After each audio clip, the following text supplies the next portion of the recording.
Welcome to the Vantage HR Influencers Podcast. This podcast is sponsored by Vantage Circle.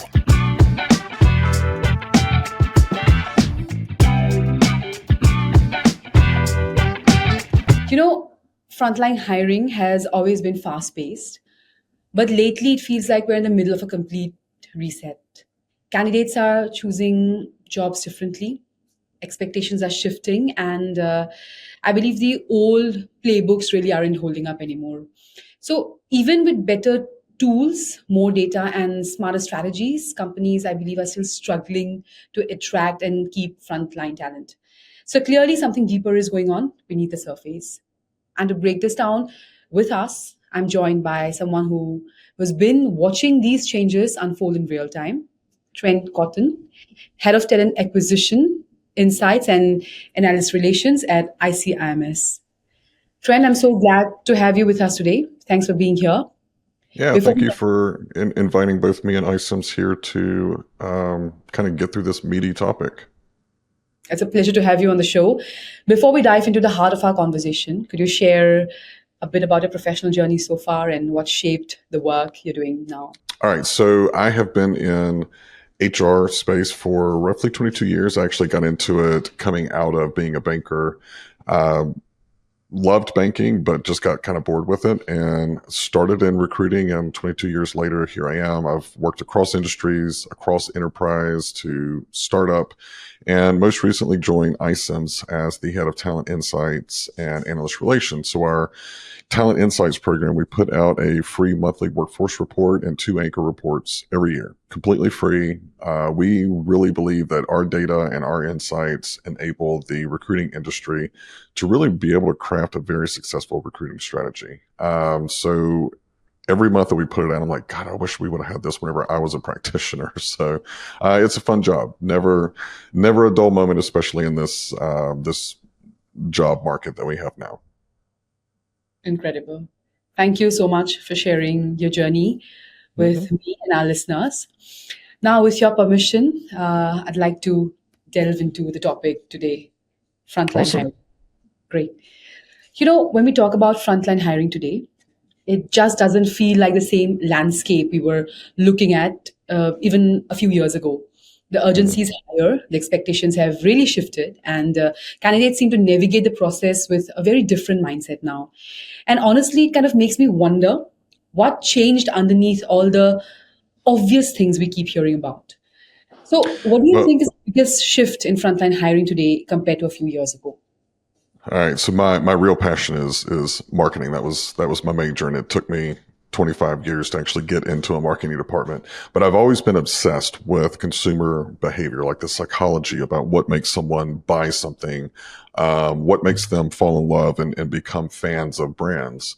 And I think that what we've seen, this shift in the frontline hiring candidate experience, at least on the expectation part, is largely driven by the buying experience that most of us have, outside of going and applying for a job. So if you think about it, you've got Amazon, you've got, Etsy, you've got now ChatGPT interacting with Etsy. So if you find something, doing an AI search, you can actually buy it right there in the platform. So the entire buyer experience is changing, and it's changing fast. Unfortunately, the candidate experience on the HR tech has not really kept pace, but I think that we're really starting to see a lot of candidates going, why can't it be easier? And so I think that's been a huge driving force in what we're seeing in the frontline hiring on the candidate side. And on the manager side, I think, I don't know that a lot has changed. I just think that they have gotten a lot more vocal, and they have come to expect more out of recruiting. And I think that's where we're seeing a lot of the struggle between what the candidate expectations are and how quickly they're changing. In our recent frontline hiring report, which was one of our free anchor reports this year, we actually determined, through the data, that 91% of managers said that hiring on frontline is urgent. And also, too, I think it was like 68% of them say the application process is easy. But then if you go and you ask the candidates, it's completely different. So I think that disconnect is really adding a lot of gasoline to a fire that's been lit for years. Yeah. So as you've mentioned that, I think you just mentioned a figure, 38% of employees? They find it easier Yeah. while So 91% of managers say that so frontline hiring is why do you urgent. think there's this disconnect? Why is the gap there? Um, and, as a hiring manager, usually whenever you get in there, you don't go and actually go through the application process as a candidate. So you have no knowledge. You think it's easy until you're actually in that boat where you're having to upload a resume and it's supposed to parse your resume, but then you get in there and it's like, why am I having to enter in everything again into this application? Why are they asking me all of these questions? Just the user experience is very 2010 versus what a lot of people are accustomed to now, at least in the buying experience. So I think it's just a lack of awareness from the hiring manager of what candidates are actually experiencing. Okay, I understand. Now, building on that, it's interesting because many companies still assume that offering a competitive wage should solve half the problem. But clearly, it's not working that way anymore. Candidates seem to be thinking about work through a much more personal, nuanced lens, almost like they're choosing a lifestyle, not just a job. So I'm really curious about what's driving that. What deeper factors beyond pay do you think are influencing frontline candidates' decisions now? Yeah, so in our report, the frontline hiring report, we actually looked at a couple of different sectors, but the overarching theme is the real fixes to the process. You need role clarity, and you also need pay transparency. So that's different than paying something competitive. It's actually putting it on the job description. And, this is kind of a duh moment, I think, whenever I read the data point, but it makes a lot of sense. There's been times in my career where I've applied for a job and I thought, oh my God, this is going to be such a great job. Then I get on the phone with the recruiter, spend 45 minutes going through the interview, and I ask them at the end, like, what's the compensation range? And it's $20,000 to $30,000 less than what I was making at the time. That's a waste of time for me. It's a waste of time for the recruiter. And unfortunately, that's going on a lot in the process. Whereas if you were to just say the range is between here and here, I can look at it and go, that sounds like a great job, but I can't really make that kind of a cut. I go and I find something that's actually within the compensation range of what I need to be able to support my family and me. So role clarity is another one, not job description, but role clarity. What are they going to be doing? What are the expectations? What's the next step for them? You get into this role, it can take you here. It can take you here. It's preparing you for this. And especially in frontline hiring, some of the things that have made me, in my opinion, made me the most successful, I learned in a frontline role. I learned at a grocery store. I learned working as a teller, basic customer service, communication, critical thinking, problem solving, all of those things that have just been and relationship management. All of those have been a very common theme throughout my career, but I learned them in frontline hiring. And Dot Lynch, I will never forget her. She actually recruited me to work as a teller for a bank whenever I was working at a grocery store.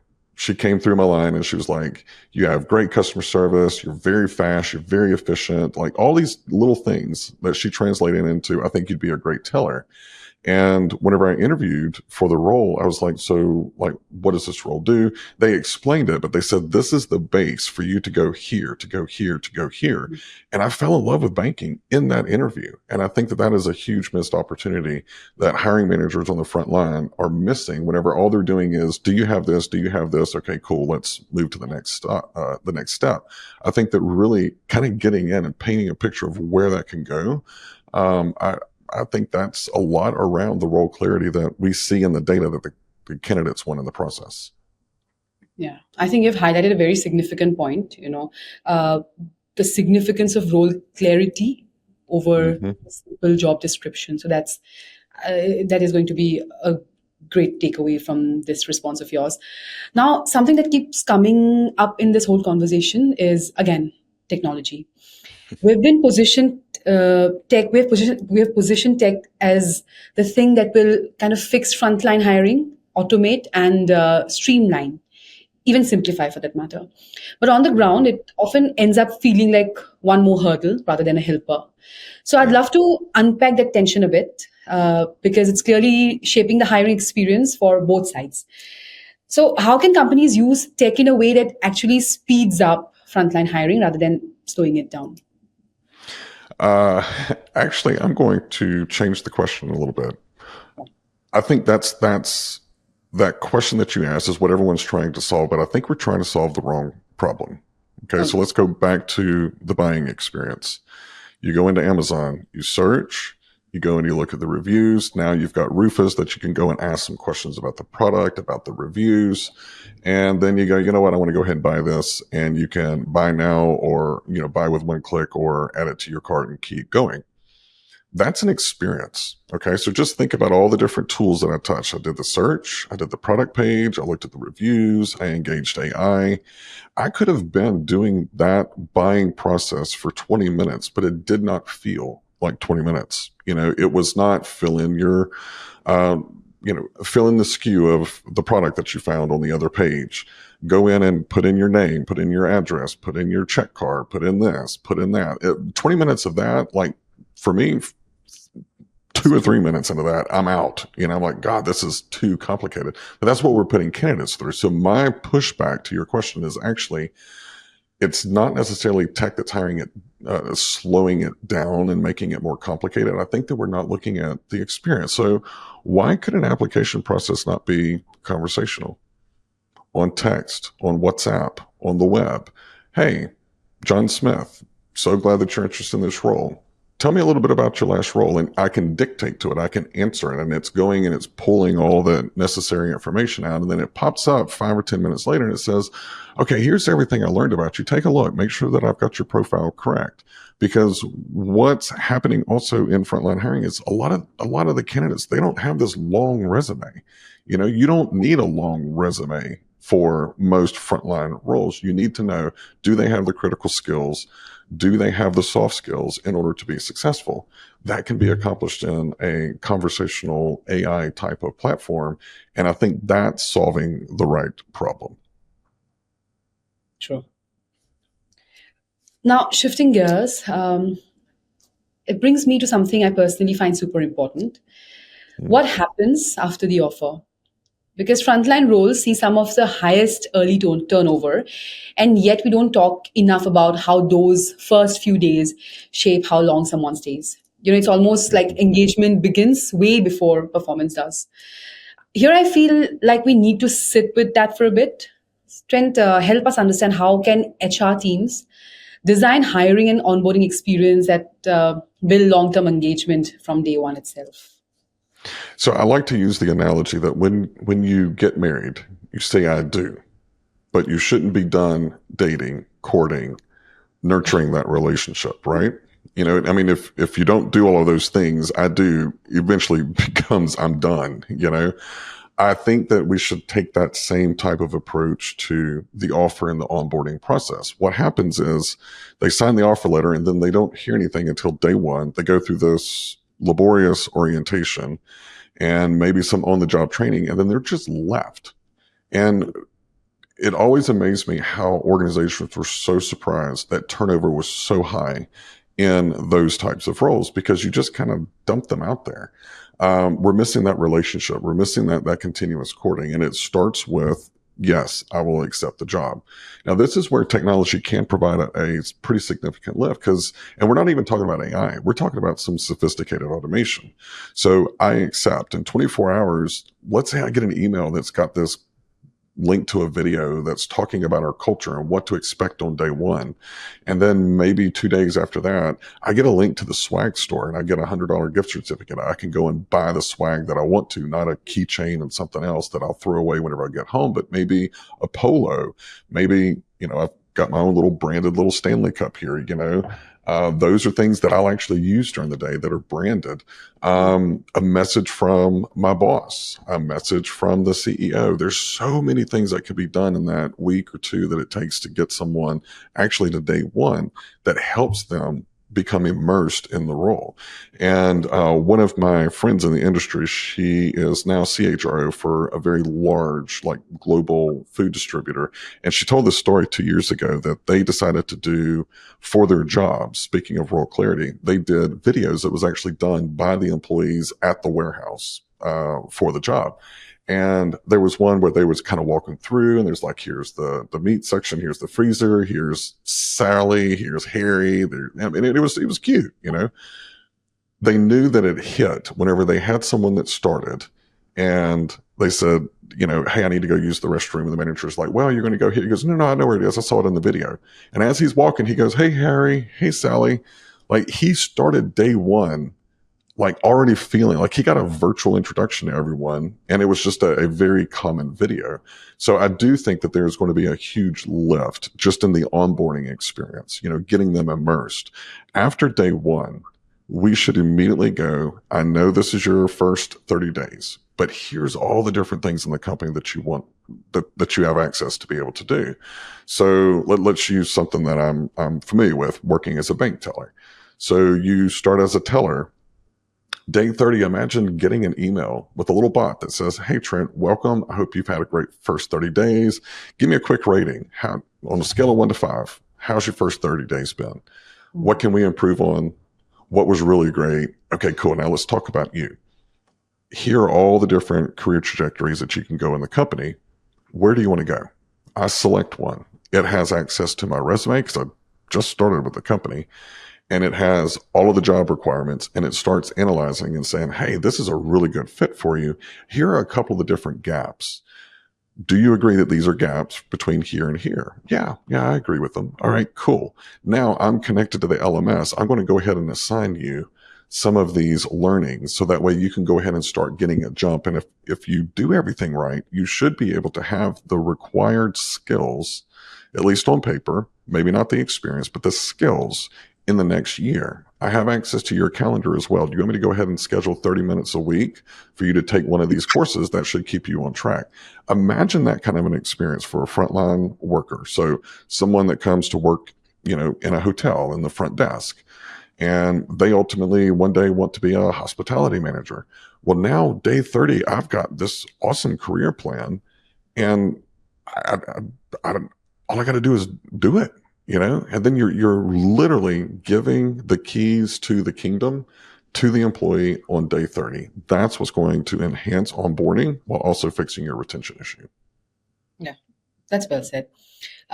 This may sound a little out of context, but I need to ask you something regarding how should, you know, an HR practitioner, a hiring departments, a hiring team's attitude towards the frontline candidates. Because why I'm asking you this is, you know, recently I had a talk with one of the HR practitioners, and they went on saying that, you know, oh, I did like one frontline hiring, and I had actually made him wait for 1 hour just to see how patient he will be. So I didn't. Wait. Are you kidding me? I'm not kidding. That's a fact, you know, and that is why I'm asking you this question, because I found it like really, you are wasting 1 hour of this candidate just to prove a point, whether that person will be patient or not. So I think I really want to understand how should an HR practitioner really behave while hiring those candidates? Because in their mind, it's like we were just doing a frontline hiring. So they have this. I need to calm down because I can hear my pulse in my head hearing to me, that's malpractice. Okay. Yeah. You need to change. That infuriates me. I am sorry. Those types of professionals in the HR industry is what gives HR such an awful name and causes those of us that actually do approach the job with a little bit of dignity and ownership. It really makes it hard for the rest of us. So anyway, I hope that person gets out of HR very soon. But what you need to do is you need to look at your frontline hiring as this is your future workforce. Okay. Yeah. So if we're looking at some of the macro trends that's going on, there's going to be a huge shift in the workforce. Prior to this, IQ used to drive a lot of teams. Who was the smartest? Who had the most experience? who had the highest intelligence. That's going to be leveled out a little bit with AI, because technically, as AI continues to evolve, I'll be able to bring someone in who doesn't necessarily have the knowledge, but they know how to work with agents. They know how to orchestrate. They have critical thinking. They have strategic thinking, and they get along great, and they can communicate and work across functions. I don't really need them to know where to find all this information, because AI is going to go and pull it in for them. I need them to be able to digest it and act on it. That future workforce starts on the front line. That's where your people learn, here's who my customer is. Here's what they want. Here's the experience that they're looking for. Now you take that experience that someone on the front line had and put it in product. It's a completely different thought process. Then their design thinking really is design thinking, because they've been on the front line. They know what it's like. So whenever I worked in banking and managed TA for banking, and our high volume, which was a lot of the branch banking stuff, I understood what it was like, because I was a teller. I was a desk person. I was in audit. I worked operations. I ran branches and ran regions of branches. So I could empathize with that. And it to me, I think it made me a better HR individual, because I had that empathy, and not just for the employees, but also for our clients. Those are our clients. Those people are the face of your organization. So if you don't understand that the face of your organization largely sits with your frontline workers, you are completely missing your objective. Yes. Again, Trent, very well said and on point. We are reaching the end of today's episode. I don't want to wrap up without looking ahead, because if we zoom out a bit, the frontline workforce is going through a massive identity shift. Expectations are changing. Industries are rewriting their playbooks. And honestly, the next 2 or 3 years might look nothing like the last. So before we end this conversation, I'd really love to understand what's coming next. What emerging trends do you believe will redefine the frontline hiring landscape in the next 2 or 3 years? Well, we actually already answered it. It's career pathing. Day 1 through 30. Set it out, give them the keys, provide the infrastructure, and that's how you're going to be able to maximize all of the effort that you're putting into the frontline hiring. You're going to be able to reap the ROI on the back end, because you're creating your future workforce. And it starts with laying out what are the career possibilities during the interview, during the job. Even in the job description, that role clarity. Again, the data in our frontline hiring report says role clarity, pay transparency. That's what candidates want the most. And right behind that is flexible schedules. So if you can get all 3 of those, and then you tack onto it skills development, career pathing, and you do it within the first, let's just say even 90 days, leveraging some of the technology that's out there, I think that's going to keep you ahead of the wave of change that's coming in the workforce, especially whenever it comes to frontline hiring. Yes. So that's, again, thank you so much.